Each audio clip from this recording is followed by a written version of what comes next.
कैसे पैसा रहेगा? पहले बिहार तो पहले से खोखला है, अब तो सारा चीज बिक रहा है जी।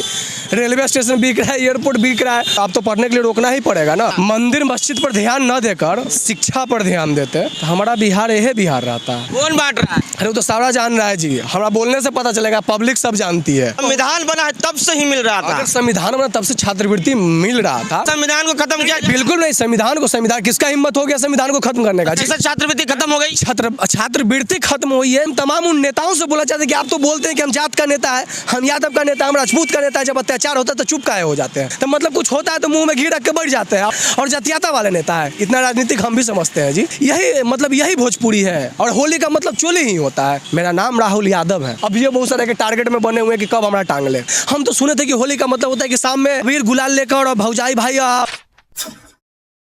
मैं राजकुमार और आप देख रहे हैं द एक्टिविस्ट। देखिए इस वक्त हमारी पटना में मौजूदगी है वीरचंद पटेल और हमारे साथ राहुल यादव है, जो गरीब बच्चों को राघोपुर में स्कूल खुलवाए थे उनको पढ़ने के लिए, लेकिन बिहार सरकार छात्रवृत्ति बंद कर दी है। अब उनके बाल बच्चे IAS IPS इंजीनियर डॉक्टर कैसे बन पाएंगे? क्या कहिएगा राहुल जी? किस लिए नहीं बन पाएंगे जी? क्या दिक्कत हो रहा है बनने में? दिक्कत क्या चीज़ का है? अगर छात्रवृत्ति तेजस्वी जी बोल दिए कि मेरे पास पैसा नहीं है, नीतीश कुमार बोल दिया पैसा नहीं मेरे पास, हम नहीं पढ़ाएंगे, छात्रवृत्ति नहीं देंगे। कैसे पैसा रहेगा? पहले बिहार तो पहले से खोखला है, पैसा कैसे रहेगा? यार पहले से खोखला है। जब हम पहले से भारत देश सोने की चिड़िया कही जाती है, कही जाती थी, है नहीं। अब तो सारा चीज बिक रहा है जी। रेलवे स्टेशन बिक रहा है, एयरपोर्ट बिक रहा है। बेचारा खरीदाया क्या भारत के लिए? सब तो बेचा ही रहा है, सब चीज़ तो दावे पर है। तो बिहार छोड़िए ना, अब तो भारत भी खोखला हो रहा है ना जी। तो कैसे नहीं रोक रहे? आप तो पढ़ने के लिए रोकना ही पड़ेगा ना। आप बताइए, मंदिर मस्जिद पर ध्यान न देकर शिक्षा पर ध्यान देते, मंदिर मस्जिद हिंदू मुस्लिम ना कर आप स्वास्थ्य पर ध्यान देते तो हमारा बिहार यही बिहार रहता। हमारा भारत यही भारत रहता। आप लोग तो दो गुट में भारत को बांटने का काम करते हैं, हिंदू मुस्लिम। कौन बांट रहा है?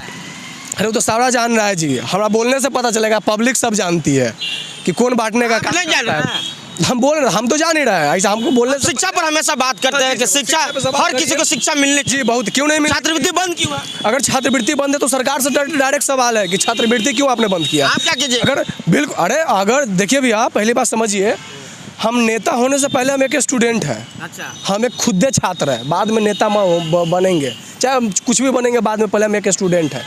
अगर सरकार के द्वारा छात्रवृत्ति बंद की जाती है, सरकार अगर गरीब बच्चों को पढ़ने में अवरुद्ध पैदा कर रही है तो ये सरकार की गलत नीतियाँ हो सकती है। ऐसा बिल्कुल भी नहीं होना चाहिए। अगर सरकार छात्रवृत्ति बंद कर रही है ना, तो इसके बदले में कुछ ऐसा लाए जिससे गरीब बच्चों को पढ़ने में दिक्कत बिल्कुल भी ना हो। कुछ नहीं लाने वाली है सरकार। ऐसे कैसे कह सकते कुछ नहीं लाने वाली है? अभी तो आई है बिहार में जी, अभी तो आई है और आप बोल रहे कुछ नहीं। नीतीश कुमार अभी आए हैं बिहार में। नीतीश जी का हम बात कर रहे हैं, हमारे गठबंधन की बात कर रहे हैं। नीतीश जी के साथ तो बीजेपी वाले भी थे। उस गठबंधन में तो बहुत सारे दलित नेता सब चुप क्यों बैठे हुए, बताइएगा? तो अगर दलित नेता चुप बैठे हुए हैं, दलितों को ही काटा गया, छात्रवृत्ति बंद किया गया। आपका सवाल डायरेक्ट उस दलित नेता से होगा कि आप उस पार्टी में बैठे हुए हैं जिसमें दलित को पढ़ने से रोका जा रहा है, तो आप डायरेक्ट उस पर एक दो स्टेटमेंट दीजिए। अगर बात हमसे कीजिए शिक्षा को लेकर, तो भैया हमारा पहचान है शिक्षा से बना है। हम नाम फेम भी कमाए ना, तो हम शिक्षा को लेकर कमाए। और अभी भी हमारे राघोपुर में बहुत भ्रष्टाचार चलता है। अब ये बहुत सारे के टारगेट में बने हुए हैं कि कब हमारा टांग ले, लेकिन हमारा लड़ाई जारी है। अब बात रही कि दलित को पढ़ने से रोका, बिल्कुल भी नहीं जा रहा। अगर छात्रवृत्ति बंद हुआ है, सरकार ने इसके बदले कुछ बड़ा चीज़ सोचा होगा। अगर सरकार उसके बदले में कुछ बड़ा चीज़ ना देती है, स्टूडेंट को, छात्रों को ना प्रोवाइड करती है, तो ये सरकार की गलत नीतियाँ हो सकती है। अगर इसके बदले में सरकार कुछ अपग्रेडिंग कर दी तो अच्छी बात है ना जी। अगर छात्रवृत्ति बंद कर उसके लिए बड़ा कॉलेज यूनिवर्सिटी खोल दे जिसमें फ्री एडमिशन हो। अभी खुला नहीं। अब भैया फिर तो बोले अभी तो आए हैं जी, अभी तो आए हैं बिहार में, और इतना कम दिन में इतना कुछ कैसे कर देंगे बताइए? लेकिन जी, जो छात्रवृत्ति मिल रहा था वो बहुत पहले से ही मिल रहा था जी। अगर संविधान बना है तब से ही मिल रहा था। अगर संविधान बना तब से छात्रवृत्ति मिल रहा था, अगर उसमें उसको संविधान को खत्म किया? बिल्कुल नहीं, संविधान किसका हिम्मत हो गया संविधान को खत्म करने का? जैसे छात्रवृत्ति खत्म हो गई, छात्रवृत्ति खत्म हुई है, ना कि संविधान खत्म हुआ है। छात्रवृत्ति खत्म हुई, क्या पता उसमें संशोधन, संविधान की बातें खत्म हुई ना, उसमें संशोधन भी हो सकता है ना जी। ऐसा थोड़ी कि खत्म हो सकता है, मतलब कि छात्रवृत्ति खत्म होने से संविधान खत्म हो गया, ऐसा बिल्कुल भी नहीं है। उसमें संशोधन किया भी जा सकता है, उसके बदले कुछ और चीज़ लाया भी जा सकता है। हर चीज़ का नेगेटिव पॉइंट कैसे हो सकता है? कुछ का पॉजिटिव भी हो सकता है। अगर सरकार ने छात्रवृत्ति रोकी है तो क्या पता उसके बदले में कुछ अपग्रेड लाएगा बिहार में। ऐसा थोड़ी है कि दलित को पढ़ने से रोक दिया जाएगा। लेकिन छात्रवृत्ति बंद करना नहीं चाहिए। नहीं देखिए सर, हम भी इसके सपोर्ट में, हम बोले ना कि नेता होने से पहले हम एक छात्र है और हमें जितना छात्र का दर्द भली भांति पता है। अगर छात्रवृत्ति बंद होती है तो सरकार इसके बदले में सोचना चाहिए और सरकार को एक पीसी कॉन्फ्रेंस करने के बाद बोलना चाहिए कि हमने छात्रवृत्ति बंद किया या छात्रवृत्ति में संशोधन। दलित नेताओं को क्या कहिएगा जो कुर्सी के पर बैठ के मलाई चाट रहे हैं, लेकिन दलितों का जितना भी छात्रवृत्ति बंद हुआ उस पर कुछ नहीं बोल पा रहे हैं।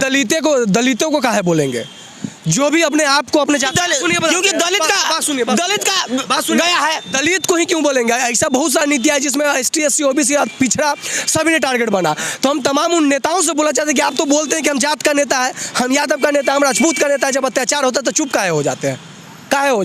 जहाँ अत्याचार होता है वहाँ बोलिए। आप दलित के लिए मरते तो आप दलित के लिए बोलिए, जो यादव के लिए मरता है वो यादव के लिए बोलेगा।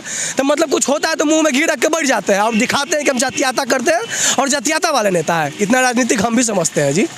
राजनीति के नाम पर एक बात और याद आ रही है राहुल जी।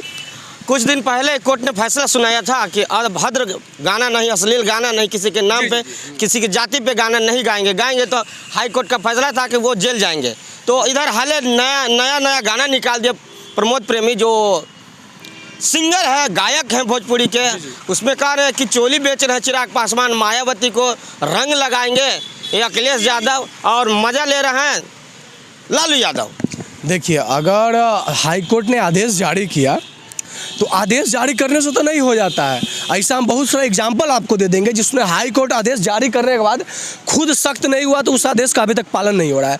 अगर हाई कोर्ट ने आदेश जारी किया कि जो माई बहन का गाना का नाम लेकर गाएगा, कोई जातीयता को ठेस पहुंचाएगा या कोई धर्म को ठेस पहुंचाएगा, उस पर कठोर कार्रवाई किया जाएगा।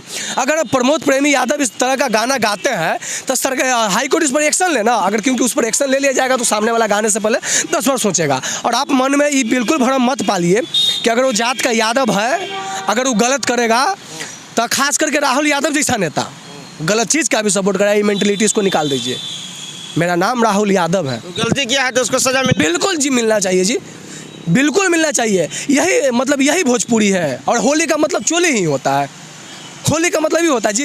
ये लोग तो होली के सभ्यता संस्कृति से खेल रहा है। हम तो सुने थे कि होली का मतलब होता है कि शाम में अबीर गुलाल लेकर और भौजाई भाई क्या बोलते हैं, बड़े लोगों के पैर पर गुलाल लगाकर और क्या बोलते हैं आशीर्वाद लिया जाता है। हम तो वो सुने थे। भोजपुरी को तो गंदा ही लोग कर रहा है, होली को तो बदनाम ही लोग कर रहा है।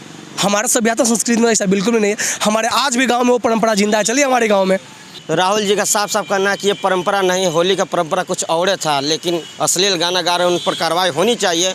यादव है, इसका मतलब ये नहीं कि यादव का हम सपोर्ट करेंगे, वो गलती की है तो उसको सज़ा मिलनी चाहिए। और शिक्षा की बात करें तो जितने भी नेता हैं इनको बोलना चाहिए, वोट लेवे घड़ी ये लोग कहते हैं कि हम दलितों का नेता है, लेकिन आज छात्रवृत्ति ख़त्म की जा रही है तो सारे नेता कुर्सी पर बैठ के मलाई खा रहे हैं। क्या प्रतिक्रिया कमेंट बॉक्स में बताइएगा। वीडियो फेसबुक पे देखते हैं शेयर कीजिए, यूट्यूब पे देखते हैं सब्सक्राइब कीजिए। धन्यवाद।